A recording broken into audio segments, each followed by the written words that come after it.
Hi. അപ്പോൾ നമ്മൊരു break down നോക്കാൻ വേണ്ടി പോകുന്നത്. അപ്പോൾ ഒരു ടാറ്റേൻ്റെ ടിയാഗോ കാറാണ്.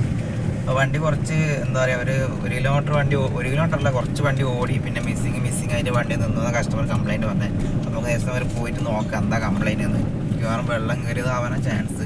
കാരണം പുതിയ വണ്ടി എന്നാണ് പറഞ്ഞത്, അല്ലാണ്ട് എന്താ പറയുക, പുതിയ വണ്ടിക്ക് ഇങ്ങനത്തെ മിസ്സിങ് വരാനുള്ള ചാൻസ് ഒന്നുമില്ല. ഒന്നുകിൽ എണ്ണ കുറവായിരിക്കണം, ഒരു എണ്ണ ഒഴിച്ചു എന്നൊക്കെയാണ് പറഞ്ഞത്. നമുക്ക് അവിടെ പോയിട്ട് നമുക്ക് നോക്കാം. അപ്പോൾ നിങ്ങൾ ചാനൽ ആദ്യം കാണുന്ന ചാനൽ തീർച്ചയായും സബ്സ്ക്രൈബ് ചെയ്യാം. നമുക്ക് നേരെ ബ്രേക്കിന് പോയി നമുക്ക് നോക്കാം.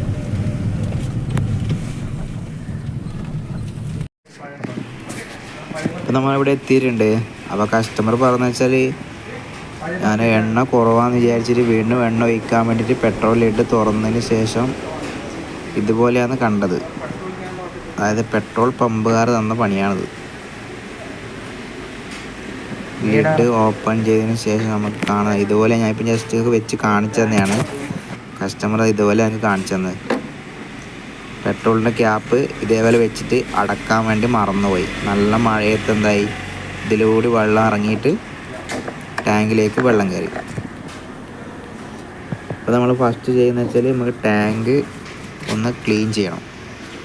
എന്തായാലും ടാങ്കിനകത്ത് വെള്ളം കയറിയിട്ടുണ്ടാവും, അതായിരിക്കാം സ്റ്റാർട്ടിങ് പ്രോബ്ലം ഉണ്ടായത്. നമുക്കൊന്ന് ഫ്യൂൽ പമ്പ് അയച്ചിട്ട് ടാങ്കിലൊന്ന് ക്ലീൻ ചെയ്തെടുക്കാം.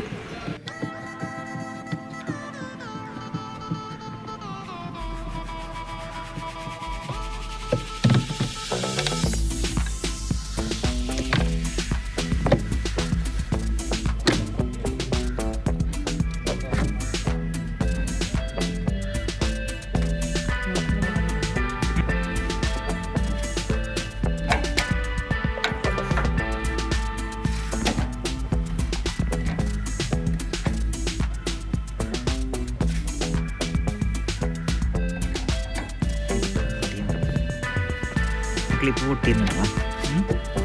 ക്ലിപ്പ് പൊട്ടിയിരുന്നു. പൊട്ടി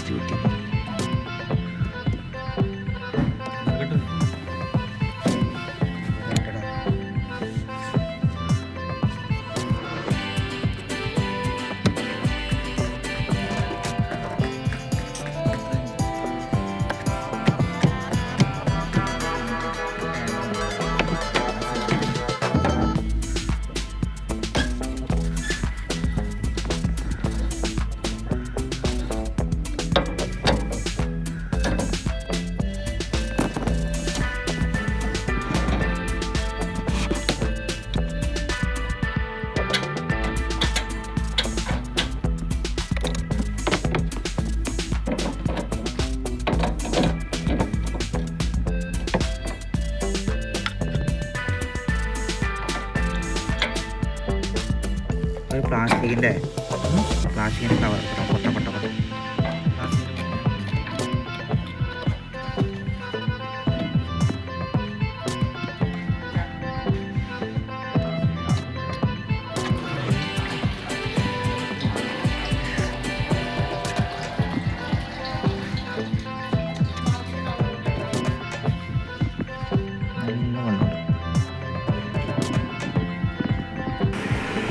അപ്പോൾ നിങ്ങൾ നോക്കിയാൽ കാണാൻ പറ്റും, അടിഭാഗത്തൊരു ബബിൾസ് പോലെ ഉണ്ട്, അതാണ് വെള്ളം. അപ്പോൾ ഈ പെട്രോളിൽ വെള്ളം എപ്പോഴും അടിഭാഗത്താണ് നിൽക്കുക. അപ്പോൾ എന്താവും, ഈ ടാങ്കിൻ്റെ ഫ്യൂൽ പമ്പ് അടിഭാഗത്തുള്ളത് കാരണം അടിഭാഗത്തു നിന്നാണ് എണ്ണ എന്താ പറയുക സക്ക് ചെയ്യുക. അപ്പോഴാണ് വണ്ടി സ്റ്റാർട്ടിങ് പ്രോബ്ലം വരിക. അപ്പോൾ നമുക്കിതൊരു കുപ്പിയിലേക്ക് ആക്കിയിട്ട് നമുക്ക് നോക്കാം. അതിൻ്റെ അടിഭാഗത്ത് വെള്ളം നിൽക്കുന്നതുണ്ട, ഇതാണ് ഇതിന് കംപ്ലയിൻറ്റ്. അപ്പോൾ നമുക്ക് മൊത്തം ക്ലീൻ ചേർക്കാം.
ടാഗ് വാങ്ങിക്കണ്ടാ? ടാഗ് ഞാൻ വേണം. അതൊന്നും വിളിച്ചില്ല.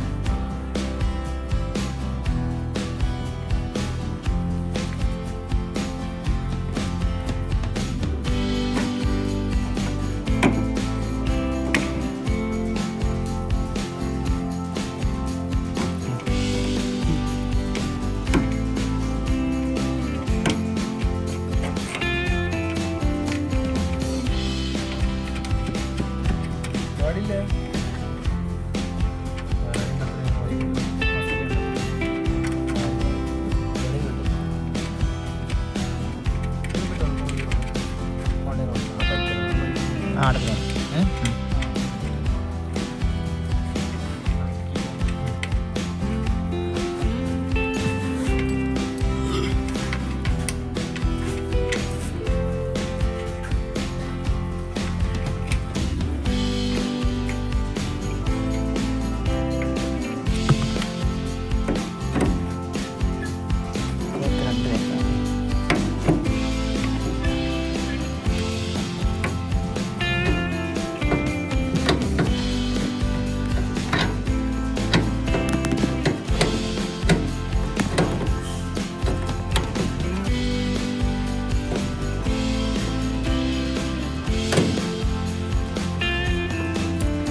ഇപ്പം മാരുതി സുസുക്കിൻ്റെ കമ്പനിക്ക് മാത്രമേ ഇപ്പം ഈ ഒരു സിസ്റ്റം ഇല്ലായതുള്ളൂ. അതായത് നമ്മളെ സീറ്റ് ഇരിക്കുന്ന സീറ്റ് പൊക്കിയാൽ നമുക്ക് ഫ്യൂൽ പമ്പ് അയക്കുന്ന ഒരു സെറ്റപ്പ് കൊടുത്താൽ വളരെ ഉപകാരമാണ്. കാരണം വെച്ചാൽ ഇതുപോലെ എവിടെയെങ്കിലും കുടുങ്ങി കിടന്നാൽ നമുക്ക് ടാങ്ക് അയച്ചിട്ട് ചെയ്യേണ്ട അവസ്ഥ വരില്ല.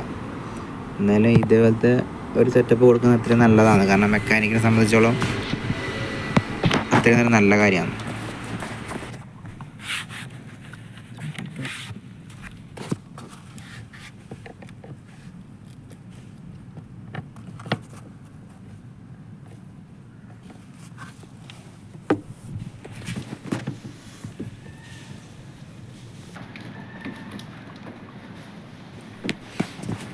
അപ്പോൾ കസ്റ്റമർ പെട്രോൾ വാങ്ങിക്കൊണ്ടതിനുണ്ട്.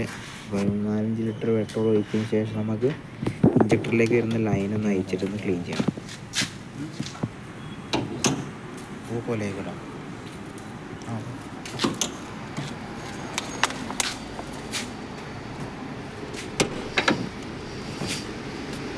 ഇതാണ് ഇഞ്ചക്ടറിലേക്ക് വരുന്ന ലൈന്. ഇത് നമുക്ക് ജസ്റ്റ് ഒരു കുപ്പിയിലേക്ക് പിടിച്ചതിന് ശേഷം കീ ഓൺ ചെയ്തതിന് ശേഷം കുറച്ച് പെട്രോളൊക്കെ ഇതിലേക്ക് വരും. അപ്പോൾ ലൈനിലെ പെട്രോൾ മൊത്തം വരും. പിന്നെ ഇതിൽ ചെയ്യേണ്ട കാര്യം എന്ന് വെച്ചാൽ പ്ലഗ് എന്തായാലും ഷോർട്ടായിട്ടുണ്ടാവും. പ്ലഗ് നമ്മൾ കൊണ്ടുവന്നില്ല. പ്ലഗ് ഫ്യൂൽ ഫിൽറ്റർ ഇതെന്തായാലും നമ്മൾ മാറ്റേണ്ടി വരും. ഫ്യൂൽ ഫിൽറ്റർ മാറ്റിയില്ലെങ്കിലും പ്ലഗ് എന്തായാലും ഷോർട്ടായിട്ടുണ്ടാവും. കാരണം വെള്ളം ഫുള്ള് പോയത് കാരണം സിലിണ്ടർ ഹെഡിലേക്ക് വെള്ളം പോയത് കാരണം ഫുള്ള് ഷോർട്ടാകാൻ ചാൻസ്.